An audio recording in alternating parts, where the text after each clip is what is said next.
Rise and shine. It's your daily business tech boost with me, Charlie Leatham. Today, we are going to be talking about using email to support your sales team. This has been an entire series on using email within your business, the things you can use it for, why you want to use it, how you can use it, the things you need to think about. Today, we are actually going to be talking about supporting our sales team, which I think is one of the most important things we can do. There's a lot of important things we can do, but this one's pretty important. If your sales team isn't supported, if they're not getting things done for them, it makes their job harder. So let's talk about how we can help our sales team by using our email system. So we are going to be talking a little bit here about campaigns and running campaigns and making sure that they work in with what our salespeople are doing.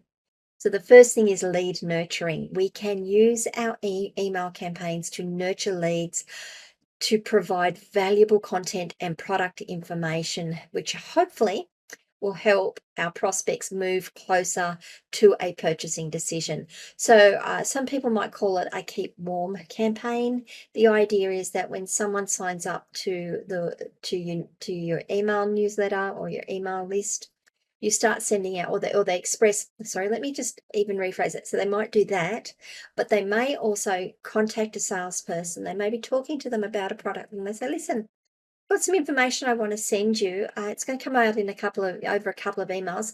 Let me just send these to you and see how you go with it. And I'll be in touch in a couple of days. And then they can actually assign the customer to this lead nurturing campaign, and they can send out the area information very carefully, very slowly, and start to give them that education that needs to be done or may help. It doesn't need to be done, but might help. The other benefit of doing it that way is that you can then, if with the right email marketing program, and you've got it set up properly with your CRM, you can actually have your salesperson's name associated with that email going out to that client. So when that client gets back, they get back to the person who has been dealing with them. So that's really important as well. You can use your email for follow-up email sequences. So much like I've just spoken about there with the nurture campaign, you can also use it for follow-up sequences after sales meetings and calls to keep your prospects engaged and to maintain momentum. So maybe there's nothing specific happening.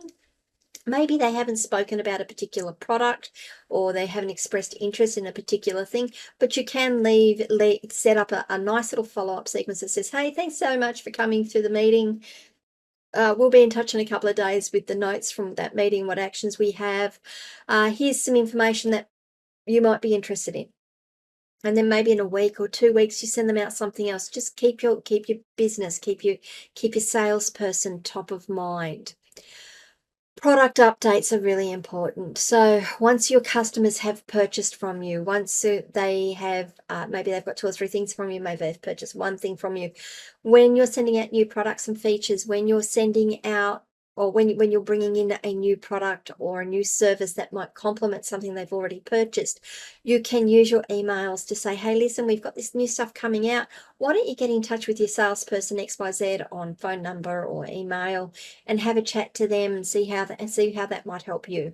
So that you can now start to direct upgrade information, upgrade requests back to the person who owns that account. As with everything else, you can always share your case studies and testimonials in your email. It's going to provide social proof that the sales team can leverage when they are reaching out to the client, when they are reaching out to the customer.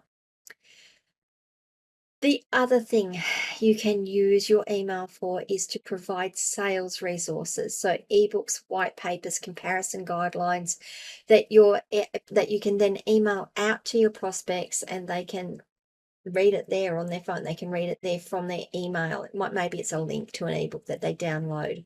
Maybe it's a Kindle book that they can go and get for free. But you can send that through. And I'm going to come back to that point of making sure that you've got the right salesperson's name and phone number on it. And the last so this isn't something that you can use to support your sales team. It's something you've got to be thinking about when you're supporting your sales team with email, is make sure that you are aligning your campaigns with the sales team's goals and initiatives so that you've got a whole cohesive strategy, so that you're not going to be tripping over each other. You're not going to be sending out something saying, hey, listen, it's 10% off, and they're ringing the customer saying, no, it's 30% off. It looks sloppy. It looks messy. So make sure you've got your campaigns coordinated between your sales team and your email marketing. Now, I touched on it before, and I want to come back and touch on it again. If you've got a CRM, this is a lot easier. With some email marketing programs, you can actually put in different fields as well. But if you can at all personalize, if you've got a sales team of more than one salesperson, if you can at all personalize these emails so that they're coming from the salesperson who has tagged the account, who owns the account. I always call it owning the account. I actually come from a sales background. One of my many lives is a sales background, and when I went out and spoke to a client and found a new opportunity that became my client, I had to look after them. I got the sales opportunity on it. I got to run the sale on it. So actually having the emails go out under my name, having my name on it, having my phone number and my email address on it was really important, because if they wanted to get in touch, they would get in touch with me. They wouldn't get in touch with another salesperson, and then we wouldn't have that argy-bargy happens, unfortunately, that no, I introduced that client. Well, I don't care that they rang and you got them. That was my client. I was dealing with them. I put the effort into starting to bring them through. That needs to come back to me to be dealt with. So if you can handle that up front, really, really important. And trust me, your salespeople will love you for it if you can do that. Heidi, what do you guys think? Have you got a large sales team? Are you thinking about engaging people to help you do your sales, like outsourcing your sales to another company? Has this triggered anything for you in terms of, gee, we really need to think about that when we bring this team on, or when we bring new people in? I'd love to know your comments. I'd love to know your thoughts, what's worked for you, what hasn't worked for you. Leave comments wherever you are watching or listening to this video. You can come across to our locals community, askcharlieletham.locals.com. I'm on there. We can have conversations around all of these things. Maybe we can even work some things out together. If you can, please remember to like this video. If you haven't already, subscribe to the channel, ring the notification bell so you find out when I drop more content.